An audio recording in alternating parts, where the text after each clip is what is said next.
Iba talaga feeling pag ganitong tunog ang gigising sa umaga mo. Ayun na nga guys, last day na natin dito sa Guimaras. Sulitin na muna natin itong napakagandang karagatan. Arats!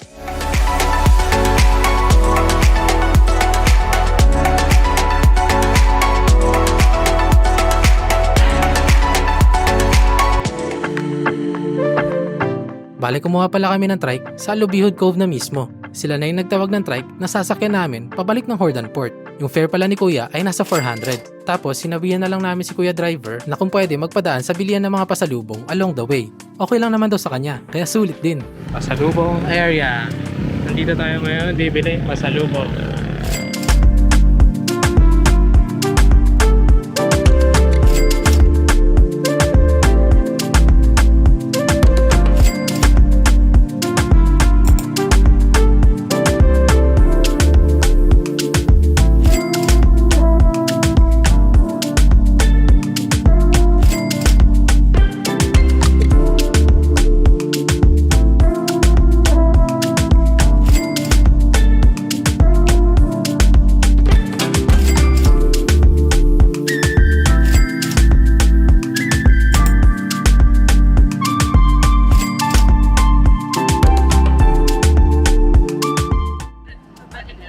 Sa Iloilo. Ganda ng shooting sa budget.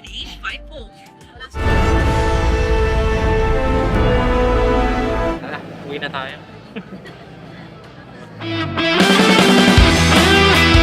Mula City Mall Parola, nagbook na lang kami ng Grab papuntang accommodation namin dito sa Iloilo City. Sobrang sulit kasi ng discount ni Grab. Sayang naman kung di namin gagamitin. 50% at 30% off din ito. Tapos tatlo kaming may Grab app. Kaya di kami mauubusan ng discount voucher. Kaya ayun na nga, andito na agad tayo sa Go...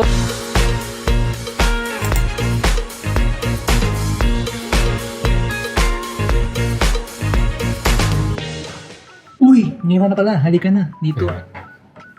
Welcome to my crib. Standard room siya ng Goldberry Hotel. Located here in Iloilo. So, yan. Makikita nyo. Sorry na lang kung medyo makalat. Pero, para sa isang tao na nag-accommodate dito, alam kong makakatulog na tawag dito mamaya pag kahiga ko. Dahil pagod kami nung dumating dito. So, yan. Nakikita mo, may libre silang complimentary bottled water. Ewan ko lang kung libre yung kape. Pero para sigurado, huwag na natin galawin yan. Kasi lahat may presyo. Ayan, may presyo. So, punta tayo ngayon sa CR. Ang maganda dito, ibigyan tayo ng toothbrush, ng lotion, sabon, at shampoo na nagamit ko na.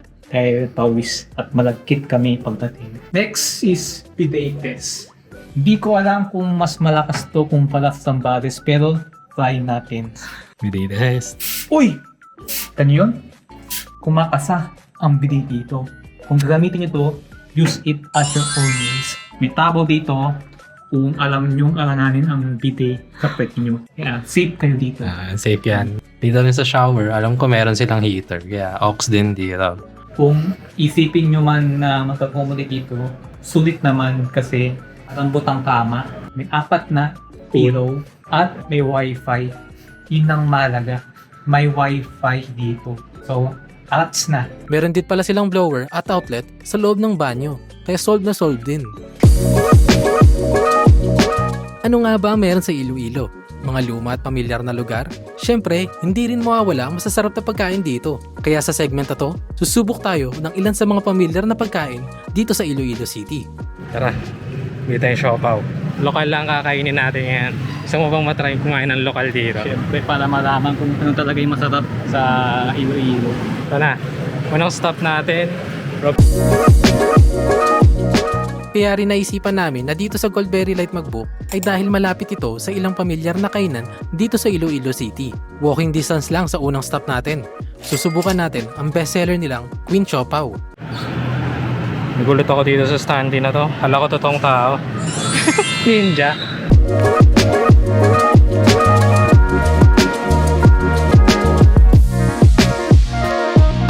At dahil di naman ganun kalayo ang next stop natin, subukan na natin itong lakarin. Arats! Ang Ang Kalye Real ay isa sa pinakalumang kalye dito sa Pinas, kaya bakas pa rin ang mga makalumang design ng mga building rito. Ayon kay Google, 20 minutes lang naman ang lakad papunta sa next stop natin. Kaya let's go! Yan. Okay dito. Lakas ng hangin. Mahangin naman. Presko. Nakapaglakad ka na ba sa Manila Bay? Oo. Parang gano'n. Mga photo walk. Gano'n. Very mapuwa. Apuan style. Walk trip. Mula na yung hangin.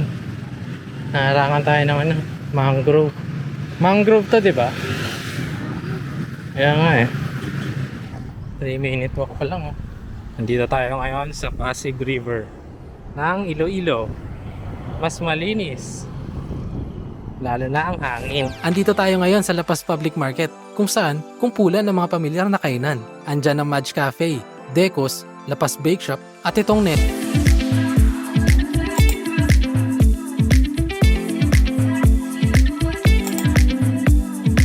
May kasabihan sila na kung saan yung may mga matatanda at doon masarap.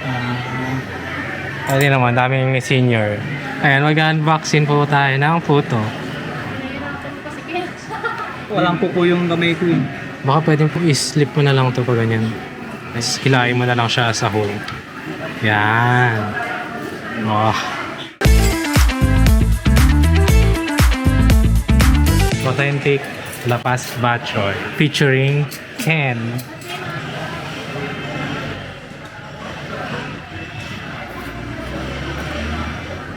Masarap.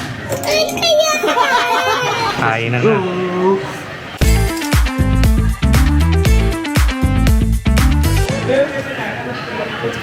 Sarap siya, matamis. Tapos nandun yung ano, maro.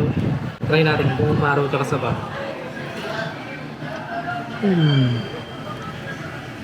Nalulusaw sa bibig ko. This is illegal. Ewan ko ba? Kailangan ko na yata mag-kumpisan. Itong La Paz Bake Shop, kilala sila sa ube braso nila. Pero bili lang tayo ng pang-almusal natin bukas. Kaya ayun, rekta na tayo sa next destination natin, Arats.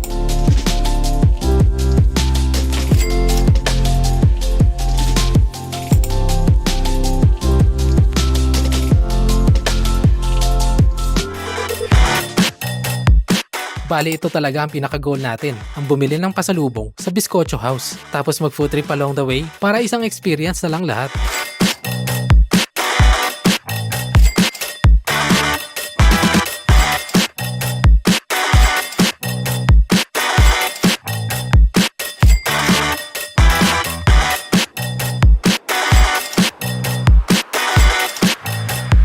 Bali dito lang nagre-revolve yung napamili namin. Sa dami lang nagkakatalo. At di pa dyan nagtatapos ang lakbay natin. Dito malapit sa Bizcocho House sa Haro, may pamilyar na bilihan ng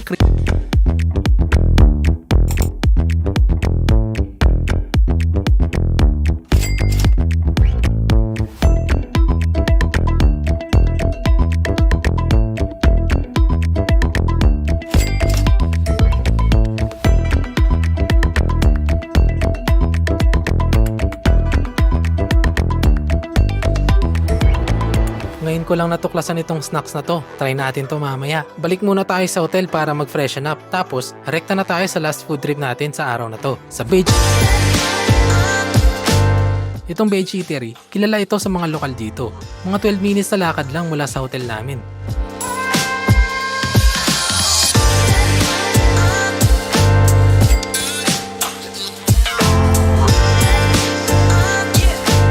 Let's go.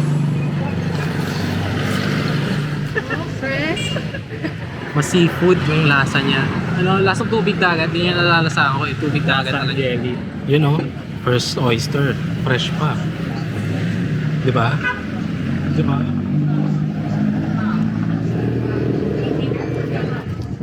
Parang naramdaman ko yung ano, magiging isda. No? Magiging isda ka sa isda. Na-feel mo magiging isda ng isang segundo. I am under the water. Pamilyar itong Beige Eatery sa lutong ulam nila na kung tawagin ay biga-biga. Basically, itlog siya na hindi pa nagkakashell. Arats, subukan natin ito.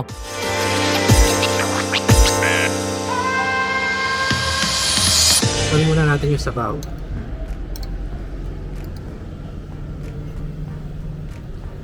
Maanghang nga. Tikman na natin yung itlog. Yung ano, parang egg white na yellow.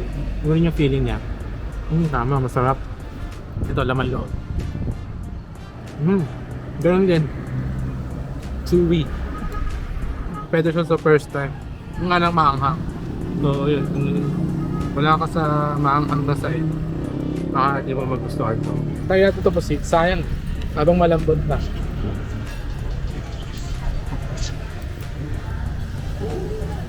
Malambot siya. Expected. Hindi siya matiga. Ito naman yung scallops muna. Iba natin.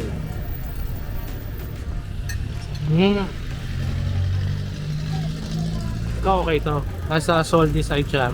Matoyo side. Kung ito maanghang. Ito. Nandun na siya sa salty side. Good. Solid. Sa atin lang yung pagkaanghang niya. Pero all goods na.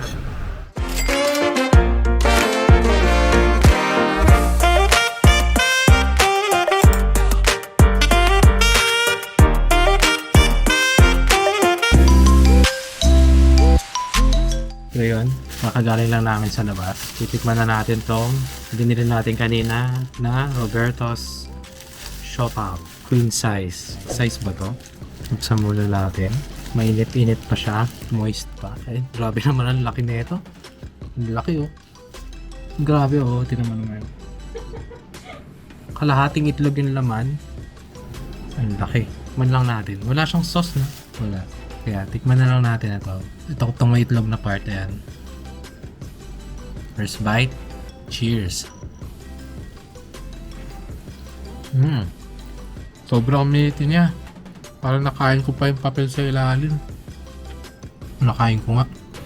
Expected mo sa siopaw na sobrang daming laman na yun. Unang kagat. Ulam na agad sa tanghalian. Ano siya?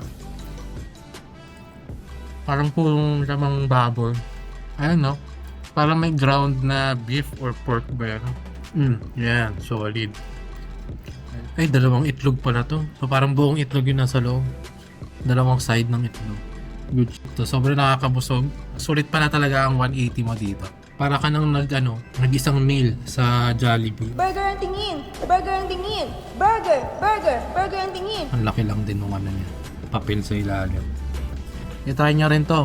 Sobrang flaky niya. Yung mga karne sa loob. Para siyang adobo flakes yung laman. Naghihiwa-hiwala yung karne. Ganon. Nakikita nyo ba yan? Solid yung beef. Parang color pink pa yung niya, karne niya. Bacon na ata to. Legit. Hindi ka talo sa karne dito. Sulit ang 180. Hindi mo na kailangan ng sauce. Masarap kahit walang sauce. Ay, iba pala yan. Hindi pala siopaw yun. Ayan, ang second food taste natin ay Creamhorn.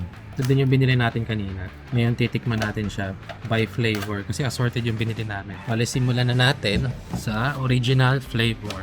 Yan. Parang yema yung laman. Parang alam ko na lasa na ito.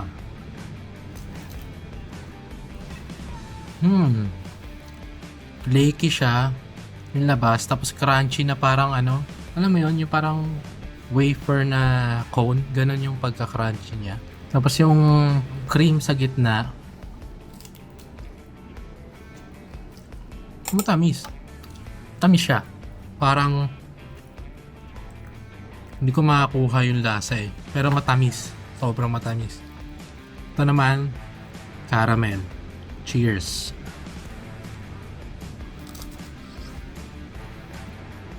Parang familiar yung lasa na itong caramel na to.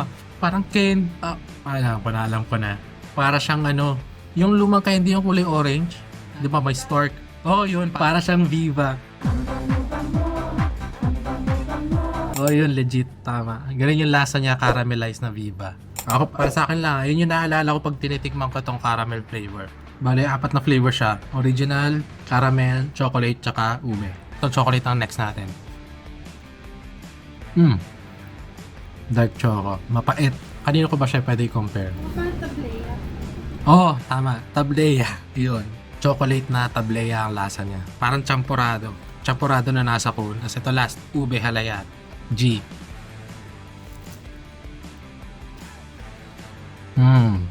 Yung usual na natitikman nyo sa ube na nasa leche plan, nasa halo-halo. Ganon yung ube niya. Pero bagay siya. Matamis. Siguro to pinaka-favorite ko sa lahat. Itong nostalgic kasi yung lasa nitong caramel eh. Nostalgic kasi yung lasa nitong caramel eh. Bibili siya sa store nila. High Cream Morn.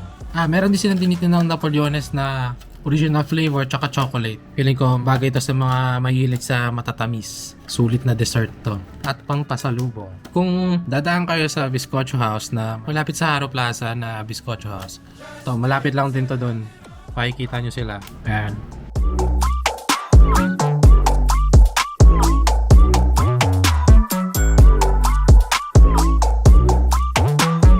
Yun mo naman. Makasalanan. Hindi mo makasalanan. Bawal yan! Bawal yan! Thank you, Mommy! Thank you, Papa!